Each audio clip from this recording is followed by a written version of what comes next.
তো শিবালয় গার্ডেনে তো এসেছি। শিবালয় গার্ডেনে কিন্তু যেহেতু এই শিবালয় গার্ডেনের নামটা শিব ঠাকুরের নাম দিয়ে, তো শিবালয় গার্ডেনে কিন্তু শিব ঠাকুরের অভাব নেই। মানে যেদিকেই তোমরা তাকাবে সেদিকেই শুধু শিব ঠাকুর আর শিব ঠাকুর।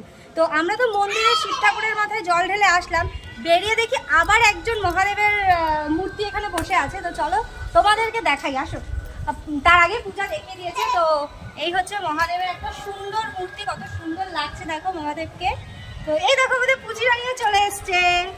মহাদেবটা চোখ বন্ধ করে রয়েছে কিন্তু মিচকে মিচকে হাসছে, সামনে প্রচুর মেয়ে না। হ্যাঁ, আমাদের মতো সুন্দরী সুন্দরী মেয়েদের দেখে তো পার্বতী একদম আর কৈলাসে ফিরে যেতে দেবে না, ওই জন্য চোখটা বন্ধ করে চুপচাপ বসে রয়েছে যাতে সুন্দর মেয়েদের দেখতে না হয়। হ্যান্ডসাম বয়, দেখেছিস ফিগার, ফিটনেস দেখেছিস? আই মহাদেবের চেহারা নিয়ে গসিপ করছি।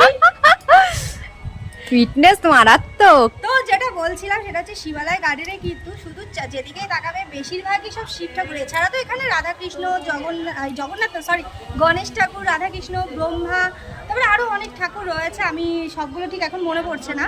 তো শিব ঠাকুরই বেশি, তাই তো?